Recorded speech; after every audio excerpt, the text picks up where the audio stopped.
우리 몸이 다 소중하기는 하지만 그 중에서 평생 갈고 닦아야 되는 기관이 하나 있다면은 어딜까요? 제 생각에는 두뇌인데요. 회사에서 일을 하거나 학교에서 시험을 보거나 얼마나 수행을 발휘하는지는 결국 두뇌의 역량에 의해서 결정이 됩니다. 브레인 리부팅의 저자이자 뇌과학자인 크리스틴 윌르마이어에 따르면 뇌는 우주와 같아서 복잡하지만 뇌를 변화시키는 방법은 단순하다고 하는데요. 오늘 영상에서는 크리스틴 박사가 발견한 뇌를 개발시키는 세 가지의 원리에 대해서 말씀을 드리도록 하겠습니다. 크리스틴 박사는 2009년에 미식 축구 선수들 200명 대상으로 실험을 하면서 이들의 한 가지 공통점을 발견했는데요. 그게 뭐냐면요. 바로 미식 축구 선수들의 뇌 손상이 상당히 심각하다는 것이었습니다. 모두 한 분야에서 정점을 찍은 사람들이었지만 일반인에 비해서 기억력과 기본적인 인지 능력이 떨어졌다는 건데요. 공을 가지고 있는 선수를 저지하고 그리고 선을 넘어가지 않기 위해서 넘어뜨리고 부딪히는 것이 기본적인 스포츠이기 때문에 이 물리적인 충돌로 인해서 뇌가 손상이 많이 됐던 것입니다. 그래서 이들의 기능이 저하된 뇌를 다시 되살리기 위해서 180일 동안 여러 프로그램을 진행한 뒤 다시 MRI를 찍었는데요. 손상되었던 뇌의 영역이 다시 회복되었음을 확인하게 되었습니다. 이를 통해서 크리스틴 박사는 일상에서 단순한 변화만으로 뇌가 회복할 수 있다는 확신을 얻게 되었고 그 원리를 세 가지로 정리를 했습니다. 이제부터는 그 세 가지의 원리를 알려드리도록 하겠습니다. 첫 번째, 뇌로 가는 혈류의 총량이 중요하다. 뇌는 체중의 2%에 불과한데요. 몸 전체 영역의 혈액 공급량의 20% 정도가 필요하다고 합니다. 이뿐만 아니라 근육보다 산소를 3배 정도 더 소비를 하고 체내 혈당 중에 50% 정도를 뇌 혼자서 소비를 한다고 합니다. 그래서 어떻게 보면은 크기는 작은데 이게 엄청난 에너지를 필요한다고 할 수 있는데요. 그렇다면 이렇게 말할 수도 있겠죠. 우리의 신체 꼭대기, 이 두뇌에 더 많은 영양분, 그러니까 피를 펌프질 할수록 두뇌가 더 잘 일할 수 있고 그렇지 않으면은 산소나 포도당의 공급이 줄기 때문에 뇌가 제대로 된 기능을 하지 못하게 됩니다. 또 뇌로 가는 혈류의 총량이 중요한 다른 이유는 혈류가 뇌 노폐물을 씻어내기 때문입니다. 우리가 깨어있을 때 뇌를 사용하면서 다양한 활동을 하게 되면은 자연스럽게 뇌에 노폐물들이 쌓이게 되는데요. 대표적으로 아밀로이드 베타 단백질이 쌓일 수가 있습니다. 참고로 이 물질은 알츠하이머를 일으키는 물질입니다. 우리의 혈류는 뇌척수액과 함께 끈적해진 바닥을 물 청소하듯이 이런 식으로 쌓인 노폐물들을 제거해 나가게 됩니다. 그렇기 때문에 청소를 하기 위해서 필요한 물의 양, 다시 말해서 혈류의 양이 상당히 중요한 것이죠. 그렇다면 어떻게 뇌로 펌프질을 더 많이 할 수 있을까요? 크리스틴 박사가 제안한 가장 간단한 방법은 똑바로 앉기입니다. 저처럼 이렇게 라운드 숄더로 앉지 마시고 어깨를 이렇게 쫙 펴고 목을 깊게 세운 채로 똑바로 이렇게 앉으면은 뇌로 가는 혈류가 증가한다고 합니다. 이뿐만 아니라 운동도 혈류량을 높이기 위한 좋은 방법입니다.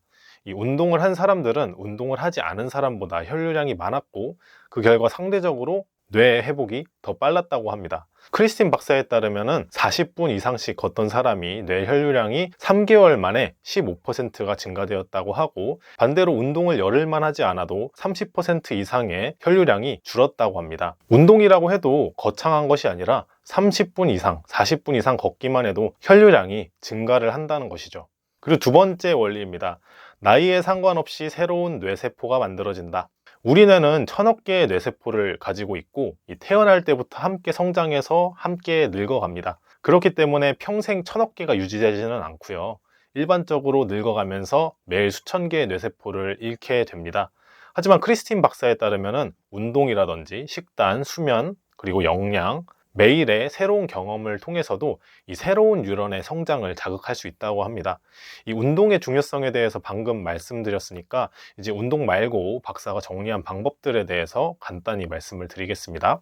일단 첫 번째, 블루베리 먹기입니다. 블루베리에는 이제 폴라보노이드, 폴리페놀, 신경 생성을 증가시키는 건강한 물질이 가득 차 있다고 합니다. 두 번째는 새로운 언어 배우기입니다. 내가 몰랐던 언어에 대해서 배우는 것은 인지 능력뿐만 아니라 전반적인 지적 능력을 향상시킨다고 합니다. 세 번째는 평소 안 쓰는 손으로 글씨 쓰기입니다. 어렸을 때 저도 많이 해봤었는데요. 이 사소한 운동 하나로 뇌는 익숙한 안전 영역에서 벗어나서 새로운 신경 연결을 강화하고 새로운 신경 생성이 될 수 있다고 합니다. 그리고 네 번째는 매일 다크 초콜릿 한 조각씩 먹기입니다. 다크 초콜릿에는 활성산소를 억제하고 대뇌 혈액순환과 산소 공급 증가에 도움이 되는 폴라보노이드가 다량 함유되어 있다고 합니다. 그리고 마지막으로 가장 중요한 것은 늙으니까 점점 쇠퇴한다는 마인드를 가지기보다 조금씩 발전할 수 있다는 성장 지향형 마인드를 가져야 한다고 합니다. 2006년 런던대 연구에 따르면 런던의 택시기사들은 일반인의 해마보다 7% 정도가 더 컸다고 합니다. 이 택시기사 일을 하는 사람들이 공간 기억을 담당하는 해마가 더욱더 발달을 했다는 것이죠. 꾸준히 발전할 수 있다는 마인드가 중요하다고 합니다. 그리고 세 번째입니다. 교감신경계 안정만으로도 뇌는 충분히 변화할 수 있다.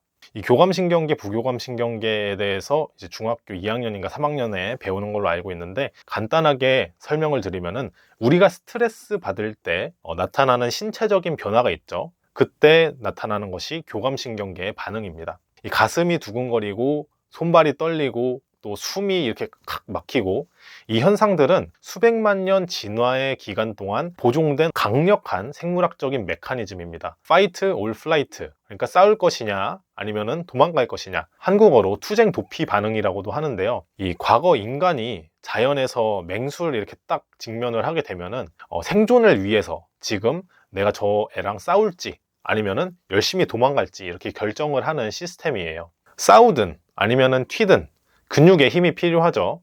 그래서 근육에 더 많은 피를 공급해야 되기 때문에 심장이 더 빠르게 뛰고요. 근육이 떨려서 혈액순환을 더 촉진하게 되고요. 숨을 거칠게 쉬어서 산소를 공급하게 됩니다. 이런 메커니즘의 일정 부분은 우리가 어떤 행동을 하고 준비를 하도록 도와줍니다. 동기부여를 할 수가 있고요. 그래서 우리가 무언가를 향해 움직이도록 하는 인생에서 도움되는 요소가 되기도 합니다.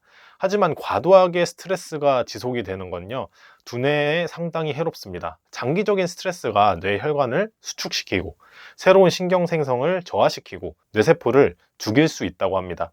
특히 스트레스를 받았을 때 코르티졸이라는 호르몬이 생성이 되거든요. 근데 이 오랜 시간 동안 코르티졸 수치가 유지가 되면은 해마의 뇌세포가 죽기 시작합니다. 해마는 이제 장기 기억을 담당하는 이제 역할인데요.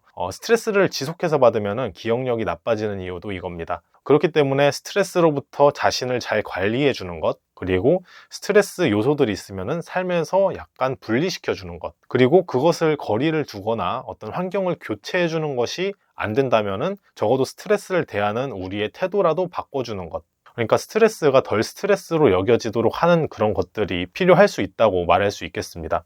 그래서 크리스틴 박사가 추천한 방법은 10분 동안 멍하기 읽기입니다. 우선 휴대폰이라든지 TV가 없는 방으로 가서 알림벨이라든지 뉴스피드, 산만함이 없는 방에서 눈을 뜨거나 감은 채 어떠한 스트레스도 없는 10분을 즐기는 것입니다. 이 운동만으로도 교감신경계를 진정시키고 남은 하루를 위해서 잘 살 수 있는 큰 통제력을 얻을 수 있다고 합니다. 네, 지금까지 신경과학자 크리스틴 윌르마이어가 말한 뇌를 변화시키는 3가지 원리에 대해서 말씀을 드렸는데요. 오늘 영상이 유익하셨다면 구독과 좋아요 부탁드리고요. 저는 마음대로였습니다. 시청해주셔서 감사합니다.